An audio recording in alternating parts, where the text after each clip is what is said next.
எந்த மாமன்ற உறுப்பினர்களும் வராததால், கோரம் இல்லாததால் நம்பிக்கையில்லா தீர்மானம் வெற்றி பெறவில்லை. கவுன்சிலர்கள் யாரும் கலந்து கொள்ளாததால் காஞ்சிபுரம் மேயர் மகாலட்சுமியின் பதவி தப்பித்தது. ஆளும் கட்சியான திமுக, அதிமுக உள்ளிட்ட கட்சிகளைச் சேர்ந்த 33 கவுன்சிலர்கள் மேயருக்கு எதிராக போர்க்கொடி உயர்த்திய நிலையில் நம்பிக்கை வாக்கெடுப்புக்கு உத்தரவிடப்பட்டது. இந்த நிலையில் இன்று நடந்த நம்பிக்கை வாக்கெடுப்பில் கவுன்சிலர்கள் யாருமே கலந்து கொள்ளவில்லை. அதனால் மேயர் மகாலட்சுமியின் பதவி தப்பித்தது. என்ன நடந்தது விரிவாக பார்ப்போம்.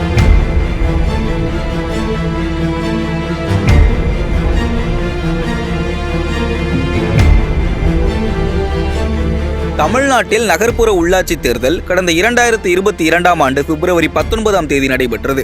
அதில் ஏற்கனவே இருந்த 15 மாநகராட்சிகளுடன் திமுக ஆட்சிக்கு வந்த பிறகு தரம் உயர்த்தப்பட்ட 6 மாநகராட்சிகளுக்கும் தேர்தல் நடந்தது. அந்த 6 மாநகராட்சிகளில் ஒன்று காஞ்சிபுரம். மொத்தம் 51 கவுன்சிலர்களை கொண்ட மாநகராட்சியில் 50 வார்டுகளுக்கு தேர்தல் நடைபெற்றது. திமுக 32 இடங்களிலும், அதிமுக 9 இடங்களிலும், பாமக 2 இடங்களிலும், காங்கிரஸ், பிஜேபி தலா 1 இடத்திலும், சுயேச்சைகள் 6 இடத்திலும் வெற்றி பெற்றனர். சுயேச்சைகளில் சிலர் திமுகவிற்கு ஆதரவு அளித்தனர். மேயர் பொறுப்பு பொதுப்பிரிவு பெண்களுக்கு என ஒதுக்கப்பட்டிருந்தது. அந்த வகையில் 32 கவுன்சிலர்களை வென்றிருந்த திமுகவை சேர்ந்த மகாலட்சுமி யுவராஜை மேயர் வேட்பாளராக திமுக தலைமை அறிவித்தது. அவர் காஞ்சிபுரம் தெற்கு மாவட்ட திமுக இளைஞரணி துணை அமைப்பாளர் யுவராஜின் மனைவி. அவருக்கு போட்டி வேட்பாளராக திமுகவை சேர்ந்த சூர்யா சோபன்குமார் என்பவரும் களமிறங்கினார். அதனால் ஆரம்பத்திலேயே அதக்களத்திற்கு உள்ளானது காஞ்சிபுரம் மாநகராட்சி. ஆனால் மகாலட்சுமி யுவராஜே மேயராக தேர்வானார். தமிழ்நாட்டின் மற்ற மாநகராட்சிகளைப் போலவே காஞ்சிபுரத்திலும் மேயருக்கும் ஆணையருக்கும், மேயருக்கும் கவுன்சிலர்களுக்கும் மோதல் போக்கு தொடர்ந்து கொண்டே இருந்தது. ஆணையர் மீதும் கவுன்சிலர்கள் தொடர்ச்சியான குற்றச்சாட்டுகளை முன்வைத்தனர்.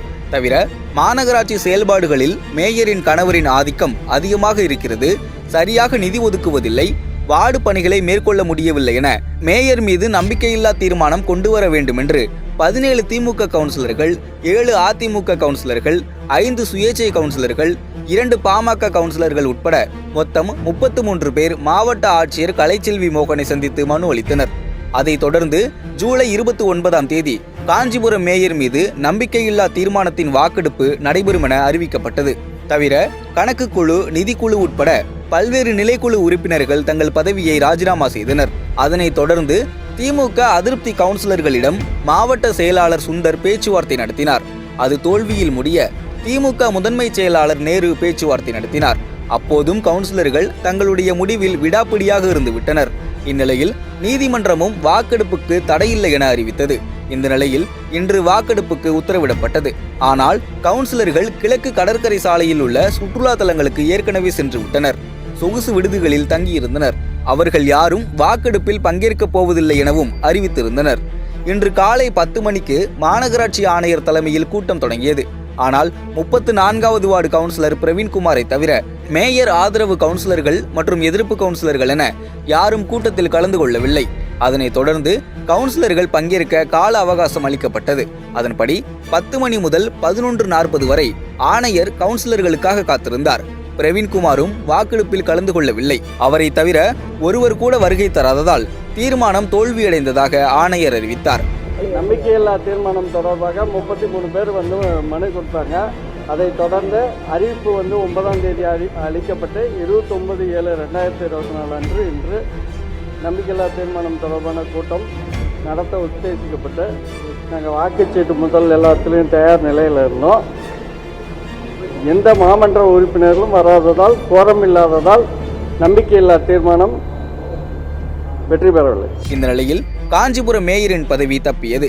கடந்த 1 வார காலமாக கவுன்சிலர்களிடம் திமுக முதன்மை செயலாளர் அமைச்சர் KN நேரு, துணை அமைப்பு செயலாளர் அன்பகம் கலை, மாவட்ட செயலாளர் சுந்தர் உள்ளிட்டவர்கள் நடத்திய பேச்சுவார்த்தையின் அடிப்படையிலேயே மேயரின் பதவி தப்பியதாக தகவல்கள் வெளியாகியுள்ளது. இனி 1 வருடத்திற்கு பிறகுதான் இன்னொரு நம்பிக்கையில்லா தீர்மானம் கொண்டு வர முடியும் என்பது குறிப்பிடத்தக்கது.